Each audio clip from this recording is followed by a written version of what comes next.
I thought that I could have a successful business or a healthy marriage. I didn't believe that I could have both.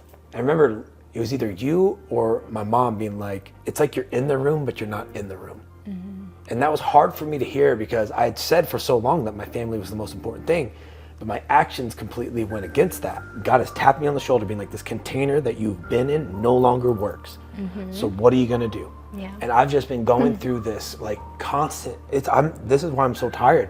I've just been going through this constant just being like, dude, what do you want me to fucking do?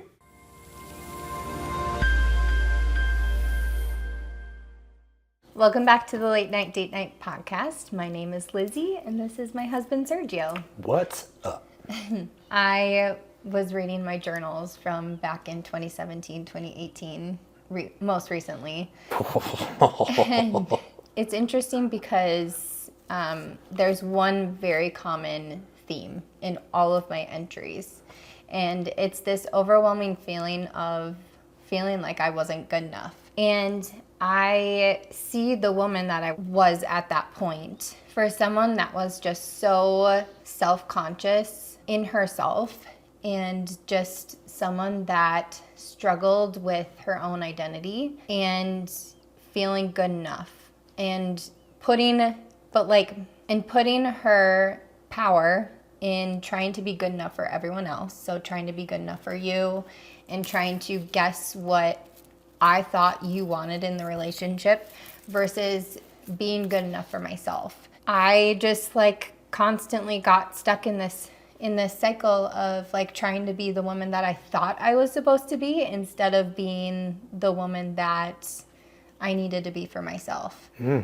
And so it just continued to we'd continue to get into these silly fights, which They didn't feel silly at the time. No, they didn't feel silly, but I mean, it's all part of the process, right? There was one fight that I wrote about in my journal where I felt like you always had the plans for us. And I think we've talked about that on the podcast before of you always had the plans and the things to do and you had the friends, and I was entering into this new life after, no longer dancing and moving here because of dance and because I got a new job and trying to find myself and find out who my community was. And then I put all of my power in you, responsibility in you to have all of the plans, have all of the friends, and then I would just adopt whatever you were doing.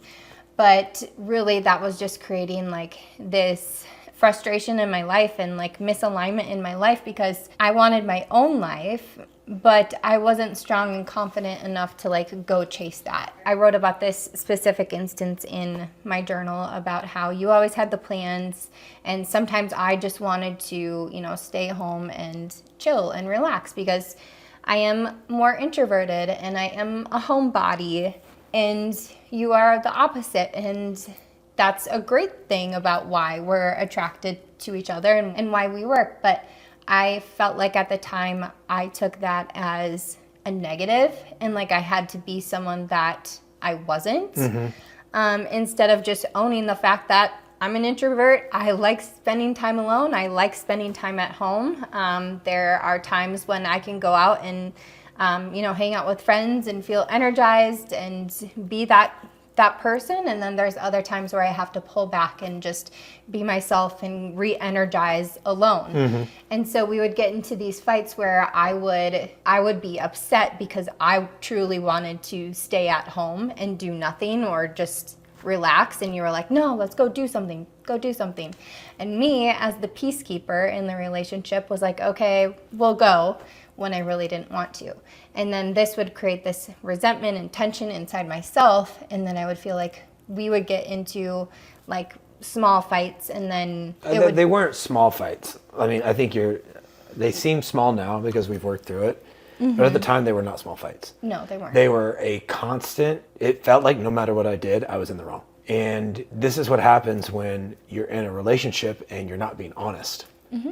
And when you're not honest with each other, there's no actual relationship. And that was the hard part for me is, all I knew was my way of life. And my way of life has always been, I want to experience life to its fullest. Now, that is a benefit and a downfall to me because the benefit of it is I constantly want to be pursuing and exploring and experiencing. And that can easily be masked as I don't have the ability to sit with my own emotions because I'm uncomfortable in silence, in stillness, because I would equate stillness to laziness, and then laziness would create this spiral of self-worth. And so one of the things that I was experiencing in that moment too was, hey, I'm going to continue to push because you haven't said anything else.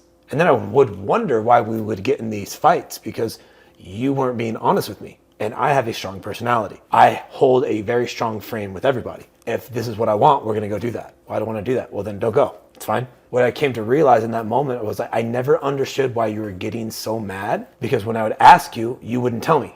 And so we would just go in this cycle. And I remember just sitting on the couch at our Grove Street home, just being like, you were in the bathroom getting ready to go to bed and you were doing your nightly routine. And I was just sitting on the couch after showering, was just like in silence, in the dark, just being like, I don't know what to do. I've asked and she won't tell me the truth, or I've asked and she says everything's fine, which when a woman says things are fine, it usually means things aren't fine. Why do you feel like you were so hesitant to just tell me? I was just like so self-conscious about who I was, and I don't think I knew who I was at that point, and so I was just trying to conform to whatever you said. And you are a very strong, dominant personality. And I think me as the peacekeeper and how I show up in relationships and just in life, I wanted to keep the peace. So if you wanted to go out for a night and I wanted to stay in, I would be like, okay, yeah, let's keep the peace because I don't want to have a fight with you. But what about the time when I told you that I didn't want to drink that night and you got upset? Those were just my own insecurities as well. But that goes completely against your argument that you were the peacekeeper. Sure. Listen, this was so long ago. I'm just curious as to, like, there was times where you would speak your truth and then there's times where you wouldn't. Yeah. I mean, you could say that, like, because I was drinking at that point, I could have had like more liquid courage to actually come up and say something to you about how I was feeling insecure that I was drinking and you weren't. And that's really just a reflection on me. Yeah. So sometimes when we would drink a lot, I used to be like, dude, I should have been a professional snowboarder. And then I was like, dude, you're just having liquid courage up the wazoo right now. Like, you don't even know what you're talking about. Why do you feel like you struggle to just express like how you feel? Do you feel like it still happens now? Sometimes, but I feel like now, because I know more of myself and I know my personality, I can work against it. And so I've kind of made this rule for myself where, like you said, sometimes you'll ask how I'm doing and I'll be like, oh, everything's fine. I'm fine. Don't worry about it. And like when I say that, what I really mean maybe is that like I'm okay. I'm still processing whatever is happening in my head, or I don't want to talk about it right now. Why wouldn't you just say that?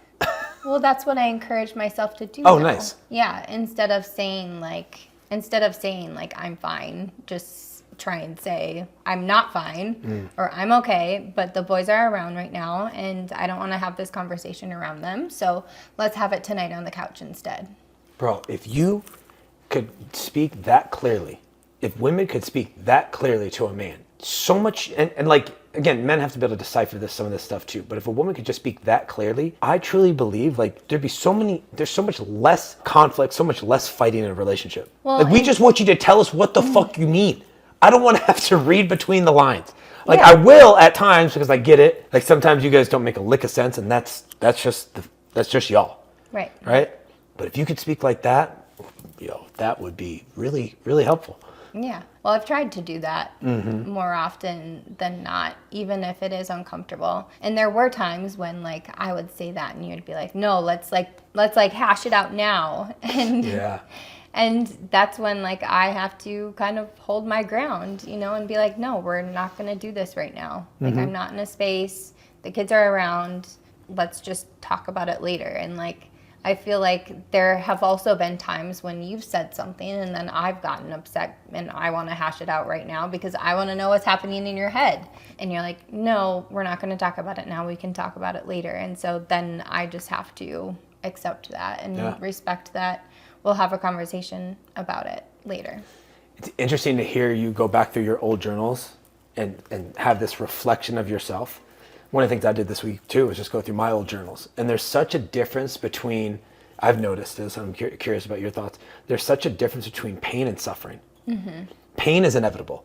Pain is going to happen no matter what. The pain of growing in a relationship, going through the stages of like coming together and building a life and having to fight to break old frames and create a new one and getting a clear vision of what you want. Like that's growth pain. That's going to happen. Right. But then there's the suffering that happens. And the suffering is when you know that there's a different way, but you continue to just do the same dumb shit. And one of the things that I saw in my journal was just this game of an or game instead of an and game. I thought that I could have a successful business or a healthy marriage. I didn't believe that I could have both.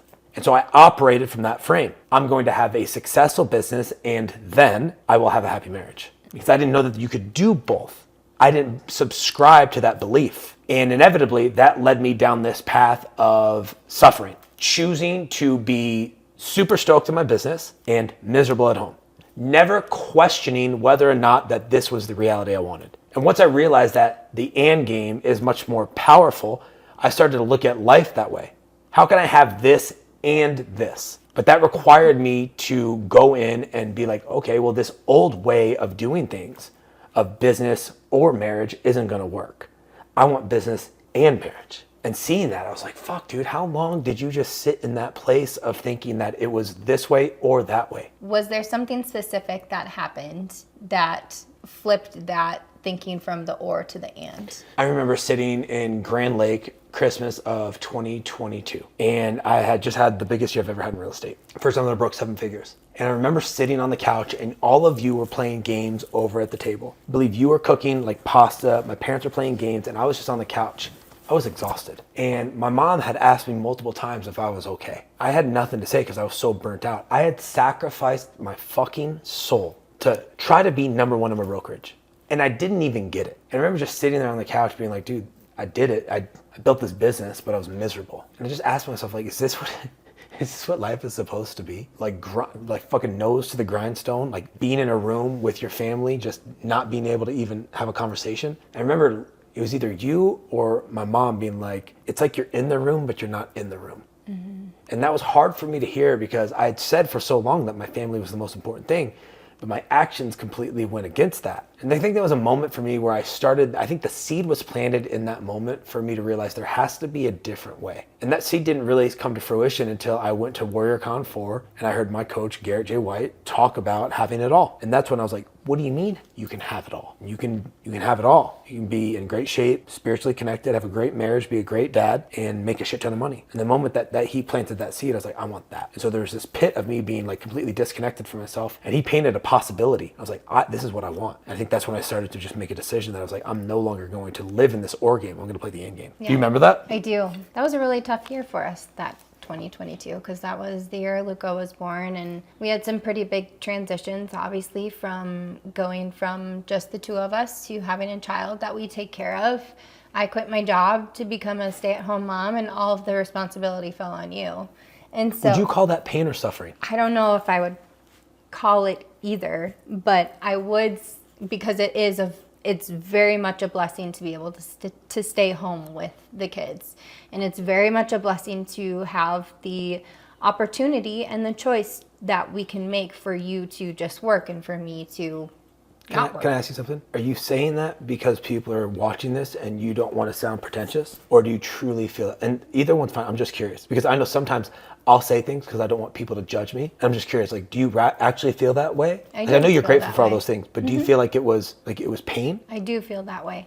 What I was trying to get to, though, was like my response to, I'll speak for myself. So my response to our situation and our circumstances was the pain and suffering that I put on myself. It was a choice. Like, I failed to see any other option than an all or nothing lifestyle. So similar to like the and or game, I feel like I was going to be a stay-at-home mom, which meant I was going to be with the kids all times, 100% of the time. No help. Like, I can do it all. I can manage the house, the kids, our life, my life, all by myself. And that's just, it's so not the case. I'm sweating with just you talking about, like, that sounds like a lot of work. Well, yeah, like, but that was the belief that I had for whatever reason. Like, and I think it was also myself feeling like I wanted to spend all of my time with Luca because he is my pride and joy. But it made it hard to accept help from other people because I didn't want to put him in the hands of someone else. So there's the pain piece and the decision that we made for you to quit your job and become a stay-at-home mom. And that pain is coming with the growth that is required for that to happen. You had to go through pain to become a stay-at-home mom and completely reshape your identity. Then there's the pain that I had to go through, becoming the sole provider and taking on this delta, right? This absence of $140,000 that I had to make up so that we could maintain our lifestyle, which is not a small amount of money to make up. Yet it was a decision. We both wanted that. And I think that's the pain piece. Yes. Pain is good. Pain is good because it forces us to grow. No different than going to the gym and the pain that you have to go through to work out and get biceps like these or a butt like that, right? Pain is also like just part of the process if you're going to grow and expand. Now the suffering piece came in differently. Suffering in the sense that I was like, oh man, it's all on me. That is true. Yeah. And I didn't look at it as an opportunity for me to grow. I looked at it as almost a negative thing in my life. At first I was motivated and then I felt the fucking weight and that was hard. And when you hear you talk about the suffering, where did you put yourself in? Because it feels like when you put yourself into suffering, it was like, I don't need help. I'm going to do this all on my own. This is the way it's going to be. And if it doesn't fit in this vision that I have, it doesn't work. Exactly that. So I think about even just last year, or even I think about when Luca was born into our family and I was trying to establish a workout routine. I was going to the CrossFit gym, which didn't have childcare, and I was also putting all of the responsibility and trying to be dependent on you to solve my problem of being able to go to the gym child-free. When like my blinders were on, I couldn't see that there were other gym options available with childcare that I could go to, or finding a nanny to help out, to watch him while I go to the gym. Or like... Do you remember us trying to find a nanny? Yes. I wanted to talk about that too. So we went down the path. We did. And this is the one thing where I have suffered and I'm starting to step out of the suffering. I'm done trying to save you and done trying to solve your problems. Now, hold on. Let me go on my little rant. I'm feeling good right now. Okay? I realized you never asked. And the only reason I was trying to save your shit is because I was insecure. That my worth as a husband came from me solving all your problems. I don't need to do that. You want to create problems? You fucking fix them then. Yeah, I don't want you to solve my problems, but I do want and need you to understand that there are different ways and then support them, which you have. I think that, and yes, but when it came to the nanny experience, I came into that being like, all right, I'm gonna solve these problems. I'm gonna fix this for her because she can't fix it herself. She won't do it because she's got the blinders on, so I'm going to do it. And so we had all these nannies. We interviewed them. You set it up. We did all these interviews. And I was like, all right, we found one. You ready? And you're like, I think I'm good. And I was like, what in the actual fuck? Yeah. We're about to solve this problem, right? Because I was tired of just dealing with like all the bullshit. I was tired of coming home to you always angry, always just like frustrated with me, always just like I was never enough. It was like I could not fucking win. And we were about to make the decision. Then you said no. And I was like, fucking kill me now. Yeah. Yeah, I mean, I chose my own pain and suffering in that moment of not feeling comfortable enough to hire a nanny because I felt like I still felt like I could do it all. Did you feel like you had to do it all because like that was how you, since you weren't making money, like you had to do that to prove yourself? I did, yeah.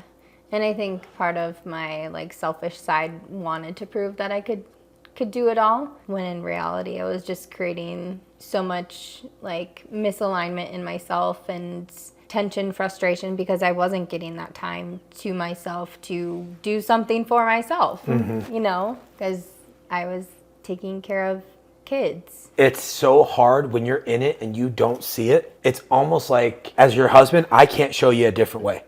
You need somebody else who's doing it for you to see it and be like, oh, hey, Sergio, remember that thing that you've been telling me about? I saw it somewhere else.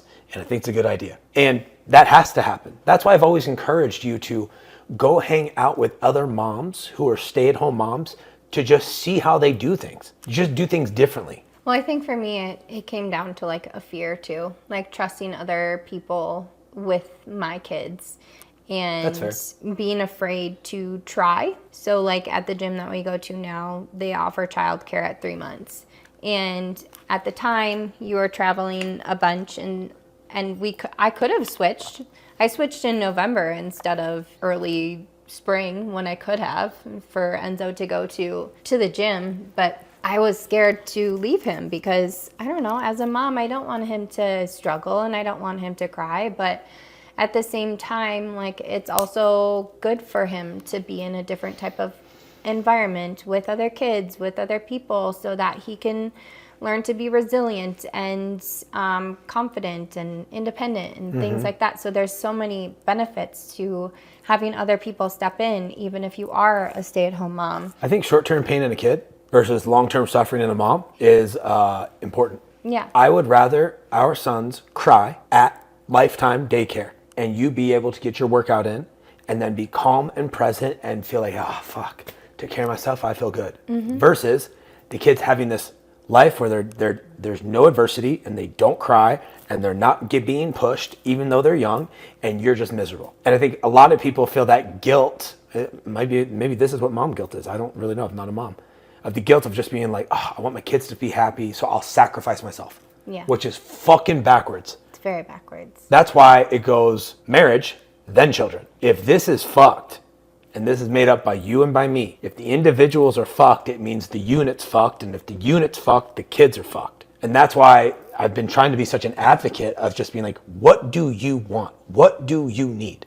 And you ask me like, Sergio, you're off. Why are you angry? I'm like, I don't know. She's like, you're like, what do you need? I'm like, I need to go for a mountain bike ride. You're like, then go. I think just hearing you talk about this, where like this fear of you not wanting to drop Enzo off at 3 months, that's real. It's you have this little baby, dropping him off, that's terrifying. Yeah. And at the same time, look at what happened to us by choosing suffering. Yeah. Both of us choosing suffering. And it all just came down to my inability to try something different and not see that by trying something different and that something I wasn't used to, or a routine that the kids weren't even used to too, like could benefit all of us in the long term. Yeah. Well, I was having this conversation with my mom on the way over here. I'm like, I'm fucking, this life, this way of life that we've had, I'm fucking done with it. I'm so tired of just the mundane, the routine. Like there's just things in my life that I don't want to do anymore. And if I continue to do it because I refuse to make a change, that's fucking suffering. And so I'm sitting there talking to my mom. I'm like, listen, you guys talk about having this dope life and how you wanted to save for retirement, and retirement is here and you guys aren't doing anything. Like she's like, she starts talking to me and giving her reasons. And I go, these are all valid reasons. And these are all valid feelings. But if you want to go spend time in Italy and you want to go on vacations and you want to create these experiences, then the only person that can do that is you. So you can choose to live in suffering and just go through the same thing. But if you're going to, and this goes for anybody, if you're going to choose suffering, shut the fuck up. And if you're going to choose pain, because there's going to be pain with growth. If you're going to choose pain, then choose it. Talk about it. Share it. But you also made that decision. So shut the fuck up. And this is where I'm at right now. I'm like, okay, listen, if this life is not working for me right now, because the reality is, I'm with the woman I want to be with. I have the kids that I want. I have the family that I desire. I'm building the business that I'm called to build. I'm a fucking weaponized body. I have everything that I want, but something in this life is not working. And for me choosing to just allow it to run like this, that's on me. I'm fucking, oh man, I get so heated about this shit because like, I just talk to so many people and they're just like, oh, life is just this way. I'm like, says who? You have full agency over your fucking life. Make a decision. That's why like suffering, like if you're going to live in that place, like that's your choice. Go fucking die in the grave. But if you're going to pick pain, then pick it and then work on it and build the life that you want. That's how I feel. You feel better now? Not really. No. Not really. And the reason why I don't feel better about this right now is because like I've made the decision to keep us in this fucking suffering pocket. And it doesn't mean our life is bad. And people are going to look and be like, oh, you have the nice house and you guys have a nice family and you should have nothing to complain about. Your life is not my life. What I want in my life is what I want. And me choosing to just fucking settle does not sit well with me. this all started happening maybe a few weeks ago when we started having conversations about what we wanted our life to look like, and why are we running our life on a corporate 9-to-5 life? Dude, well, great question. You came in and you just kind of blew up my world. Yeah. Right? You're like, why do... I think you came up to me and you're like, so your life doesn't work for me anymore. I was like, okay, what are you talking about? You're like, you run your own business, right? I was like, yeah. And you go, you call it the standard, right? Yeah. Well, this doesn't feel like the standard. And I'm sitting there being like, okay, like what's next? Like what's next? And you're like, why do we have to have a 9-to-5 life if this is your job or if this is your own business? And then it just sent me down this rabbit hole being like, what the fuck am I doing? I just built another fucking container, another fucking box that I'm putting myself in for no fucking reason. And that's suffering. And then there's the other side. It's like, well, if we're going to build something new and it's going to be hard and it's going to take work and there's going to be pain along with it, I'm going to choose that. It's hard to go down that path though. Yeah, you untethered the lion or whatever the fuck. I don't even know if that's the same. Yeah. Something happened. Understood. Yeah. I don't know. It's interesting though, because when you're in that like pain cave and that pain and suffering, like you could see, like I can look back at conversations now that I had with a couple of friends, and I feel like they were just little angels that tried to plant different seeds in my head to be like. Like who? I remember our friend Katie saying something to me along the lines of like, you're in this right now. He is traveling. It is what it is. And you're going to have to find ways to thrive in this situation. And you know what men, can I translate that to man talk? Mm-hmm. Quit being a fucking bitch and shut the fuck up. Get to work. That's how men talk to each other. Well, but she didn't say that because Katie's not like that. And women don't speak to each other like that. Yeah. And honestly, I probably wouldn't respond well to that. No, I'm just saying like that's what guys need to hear. Right? Yeah. Guy translation, that's what it said. Yeah. She said that to you as like a little angel. What did that make you feel? Looking back, I got super defensive about it. Of course you did. Yeah. Bitch, don't talk to me like that. What do you know? You just have 3 kids and you've done this before, but I know my way better. I know what I'm going to do. I'm going to sit in my house all day and then complain how I never go out. I'm not going to work out and then bitch about how I have a home gym. You don't know me? Huh? Is that like what you're thinking inside your head? You're on a roll today. Listen, I am. You are on a roll. Yeah, I mean, I was defensive because I was like, no one understands what I'm going through. Oh, God. Yeah. But yeah, I know that. We all feel that. Yeah, I think in that moment, I just wanted to feel seen and heard for my emotions. And so going back to therapy to have a woman counselor like talk to me about my struggles and help me interpret them and all of that, I feel like helped. But then I also didn't get to the point until very much later, like 8 to 10 months later, that like, hey, I can do this differently. I'm choosing this. Oh, trust me, I know. For 10 fucking months. Yeah. Mm-hmm. You talked about this the other day on your stories. For 10 months, It was suffering.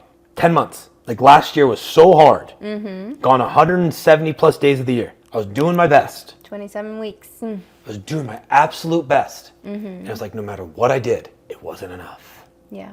And I was already going through the pain of growth. And you're like, oh, we're sacrificing so much. I was like, we're not sacrificing anything. Because what's on the other side is bigger than what we have now. That's not a sacrifice. And then you posted that video last week. And you were like, you know what? I made this shit way harder on Sergio than it needed to be. And I was like, holy fucking shit. My wife took accountability, which is not the first time.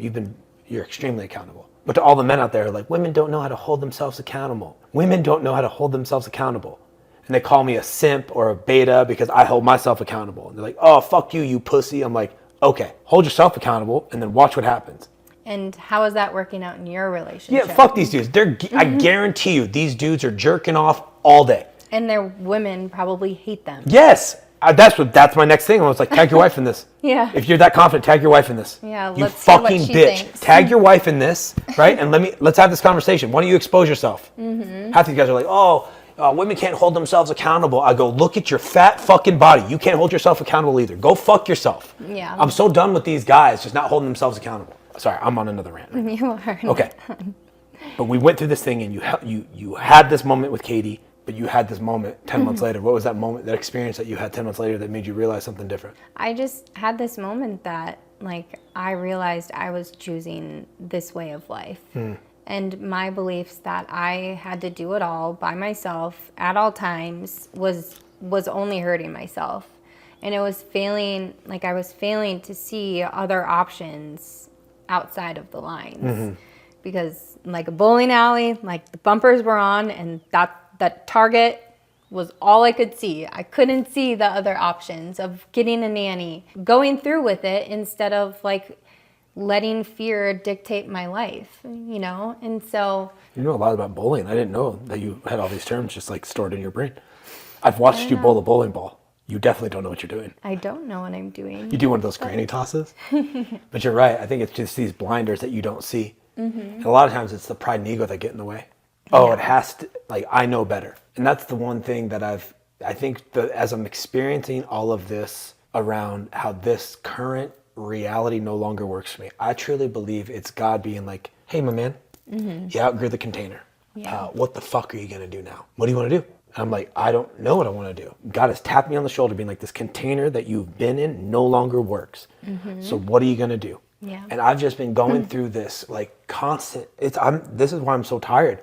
I've just been going through this constant, just being like, dude, what do you want me to fucking do? Like I'm challenging every story, every belief. I'm asking myself, what do I actually want? To hear you hold yourself accountable to this degree, I'm like, fuck, dude, I need to go inside myself and make sure I'm holding myself accountable, because I just don't believe that I'm operating at the level that I know I can operate at, which is why this container feels broken, yet I can't break out of it, because what is required of me to do that is different than what I've done. The old way of me wants to build this business how I built real estate. 80-hour weeks, all in on business, fuck everybody else. I'm going to do this. You guys can play my game. Why? Because that's the only way I've done it. And the energy it takes to build something is the energy it takes to maintain it. And so even though I have all of this, what do you want to call it? Emotions. There's also this deep sense of peace in knowing that this is exactly where I'm supposed to be. And I'm not going to choose the suffering of the old way anymore. I'm going to create something new. It's hard to create something new though. And like, it's like, where do you start? But I guess for me, I have to go inside myself and figure out like connect with my heart and my soul and figure out what that is, what that looks like. Yeah, it's just, oh man, it's just, fuck dude. It's just like, sometimes it's like a lot. And it's not, people are like, well, just slow down. Like, don't do so much. I'm like, you don't understand what has been placed on my heart, like what I want to do. And I can see what I want. I know I have the potential to do it. And it always comes back to the same fucking lesson that I got in my medicine journey when I was down in Tennessee. God just being like, let go. And I don't know what else to let go of. I'm trying. Like every time I start to like get these emotions and I get frustrated or anxious or I'm afraid or I doubt, I'm like, bro, fucking take this shit. I don't want this anymore. But it's not take me. It's like take these feelings so I can make room for whatever it is. And unless you're pushing yourself to grow, you don't understand what it feels like. Because pain and suffering can feel so similar. Suffering is a choice. Pain is inevitable. The suffering is like how you choose to respond. Yeah. You know, and they say like fear isn't God speaking. No, it's us. It's us. And it's our head taking control instead of our heart. I've made this decision too of like when fear comes into play, can I just pause and like connect with my breath and like say a prayer and hopefully work through it to understand like the next move. But that's all it is. It's always just the next right thing. Based on how you feel and what you know, what is the next right thing? That's all you can do. Right. And if you know the next right thing is this and it's uncomfortable, then don't choose what you've always done. Yeah. Fear is expansion, or a call for expansion. I'm afraid to do something. Oh. I'm afraid to put myself out there more. But I know now that if I don't, it just creates all of these negative feelings inside myself. And so even though I'm like fearful of putting myself out there, can I do it instead? And when I do it, then it's like this expansion of myself and who I was. Yeah. Totally. Totally. I think just part of like it is the fear of expansion, and I think that's the question I've been trying to ask myself is like, where am I being asked to grow? Where am I being asked to let go of this current situation and build something different. And I've looked across everything, right? Where am I playing small in my body? The only thing that kind of came to mind was the fact that like I'm not pushing myself as hard as I used to and feeling what that feels like. And so there's this desire to run and to ride my mountain bike and see what my body's capable of and to limit my alcohol to 2 drinks in any sitting. My being domain is just like this meditation piece of like creating the space to receive instead of always doing. And like between you and me and the boys, like I just want experiences. And it's really about me becoming immovable with you. You can have your chaos and you can do your woman shit. My job is to stay steady and steadfast. That's my responsibility. Right. And until I become non-reactive, I have some work to do. And with the boys, the same thing. It's like being present with them. There's a level of presence I need to have with them. And the big gap that I'm having right now is like friends. I've prioritized my professional life over my personal life. And now I'm in a desert. Doesn't mean I don't have friends. I have my LA crew. I got my crew here. But the relationships, like anything, starts to atrophy. And that's the one thing that I've realized is that like without these friends in my life, without time with them, like I'm just contracting. That's not working for me. So I know I'm being asked to step back into that realm and spend more time with my friends. Well, the good news is that you get to go on a trip next week to spend like 6 days with them. And I would tell you this, when a couple is disconnected and then they go on vacation, they get a hit, and then they come back and life happens. And that goes away. Me and going on this trip with the boys, absolutely amazing. Yeah. That's not enough. And it's not like I need to go on all these boys trips. It's like, hey, Justin, Paul, let's go meet up and mountain bike this week. Or Dan, let's go bike or go ski or whatever it may be. I think it's just more consistent with that. Being more intentional with our time. I feel like that's one thing that we've noticed in the last few weeks of like, okay, if we do want to create this different life that's kind of outside of this corporate 9 to 5, like what does that look like? And that means we have to get more intentional on Sundays or at the beginning of the month and like plan out what we're going to do so that the week doesn't come and then all of a sudden we're just stuck in eating the same things. Like you talk about being intentional. We sat down the other day and we went all the way into June and we started to mark out everything that we're doing. Like, is that covering your face? And we got a date night here. We have our podcast with our date day here. We have a dinner party that we're going to plan. We have a finance class that we're taking. We have another podcast here. We have another podcast day date here. We have a date night here. We have a podcast day date here. We have a double date, right, that we've planned here, and then you're going to Minnesota. And like, this is the monthly planning that we did. Yeah. And now we have to sit down every week, be intentional about it. Like, the word that keeps coming up is if you want a new life, you have to be intentional with your time, your energy, and your resources. And we haven't been. No. So what happens? You default to the average. We're just going through the motions. Fuck that. Going through the full flow. I don't want that. Yeah, I don't either. I think that's why we're both feeling stuck in this life, but the truth is that we created it. And so it's our own suffering. And yeah, if you fucked it up, you can fix it. Yeah, well, that's the good news, and that's the power in that. Yeah, there's so many emotions inside of me right now. Yeah, there is. I can feel it and see it's all right. it. It's just part of it. I think the one thing I used to do is run from this, and now I'm just learning to sit with it because this is where all the nuggets are. Because here's what I know is the moment that I get intentional with my time and my activities, it's game over. I'm done fucking around. I feel like you're not giving yourself enough credit. That's fine.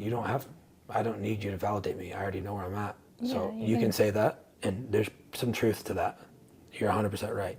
And at the same time, I know what I'm capable of, and I don't need anybody else to tell me about that. I know you're not. I'm just trying to help you see a brighter side, to help you maybe figure out what you need to do. And I love you and appreciate you for that. Yeah. And one of my skills is to know what I'm capable of and what I see and what I can feel, and to be relentless with that.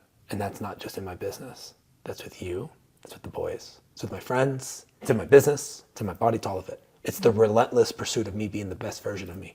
Listen, if you found this podcast to be absolutely awesome, leave a 5-star review. Tell us why. If you think she's the most annoying person in the world, which some of you do, and you also think that I suck as a husband and as a father, leave that 1-star review and tell us why too. Either way, follow her on Instagram at Lizzie Ray. Come follow me at Sergio Nazaro. And until next time, take care. Bye. Peace.